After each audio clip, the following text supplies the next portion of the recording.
General for the Afghan war saying we're literally on the precipice of seeing another disaster like we saw in Afghanistan. I guess that's going to be on Biden's resume. Well, I think that's probably inevitable because the Russians will win this. They will do whatever it takes. We will not. We have no vital strategic interest in Ukraine, and certainly not in eastern Ukraine, never really did. And no one in Europe wants to march east to Moscow to end the war. Remember that Zelensky and his defense minister made a comment the other day that this war will end with Ukrainian tanks in Red Square. Well, that's absurd. It's never going to happen. So I think we just have to understand that this is a desperate situation. The Ukrainian government is very weak. It's held in power by these neo-Nazi radicals that threaten to murder anyone who threatens them. They're killing soldiers that leave the front that try to escape.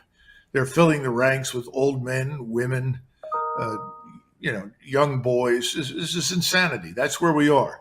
How long can this last? Well, that's up to the Russians, because the only way the Russians can put an end to this is to sweep north out of the south, to come down out of the north from Belarusia, surround Kiev and make it clear that they're through.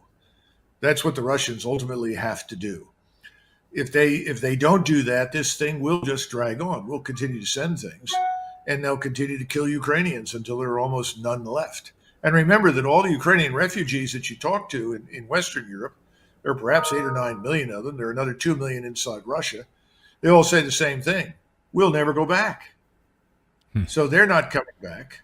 So the population has dropped from about 37.4 down to somewhere between 18 and 22 million. Ukraine is dead as a nation state, in my judgment. It's already dead. 40% of its cities, infrastructure is destroyed. All of its industrial base, everything that is of any real value in Ukraine, the Russians are sitting on.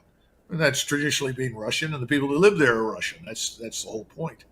So I don't know where Ukraine goes from here other than what you just heard. And remember, every small state knows that if it wants to win, it can only win if it can drag in somebody bigger to win it for them. Serbia was successful in enticing Russia to join it in its fight against Austria-Hungary.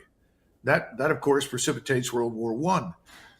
We entered the war in 1917 and showed up in great strength in 1918 because the British and the French were losing the First World War to Germany. Had we not entered, we'd have ended up with a very different picture strategically in Europe. We were dragged in as a means of rescuing British and French imperialism. So, these things have happened before. I don't see any evidence that the American people will go along with this. And here's the other point. What's left of Ukraine? I mean, you believe Ukraine is dead. It's done. I think it is. It's a great tragedy. I don't see how this Ukrainian nation state survives. It was always an artificial construct. You always had too many non-Ukrainians in it, which meant that you had to make a decision. Do we say, all right, you're a citizen of Ukraine, but you can be a Russian. You're a citizen of Ukraine, but you can be a Tartar. You're a citizen of Ukraine, but you can be whatever. As long as you swear allegiance to Ukraine and do business here, we'll work with you. You can have your own language, your own schools, and so forth. That opportunity was lost. That was part of the Minsk Accords. That's what the Russians were asking for. That's gone.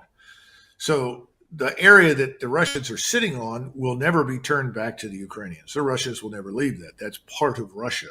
More of Ukraine is going to be swallowed by Russia before this is through. I dare say most of the Ukraine east of the Dnieper River.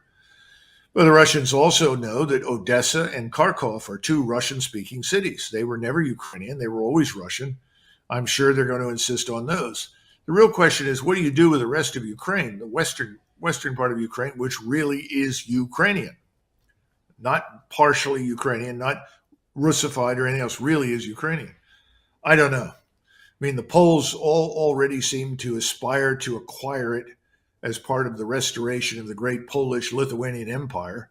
I don't know. I mean, there are all sorts of crazy ideas and views in play right now. None of this has anything to do with us, Clayton. Right. Nothing. Right. And that's why American soldiers are not going there to fight. Despite what Zelensky's calling for. Ευχαριστούμε για την στήριξη. Μην ξεχάσεις να κάνεις εγγραφή στο κανάλι μας. Βοηθάει πολύ χωρίς να κοστίζει τίποτα. Αν σου αρέσει το περιεχόμενο μας, κάνε like και κοινοποίησε τα βίντεο μας. Ευχαριστούμε!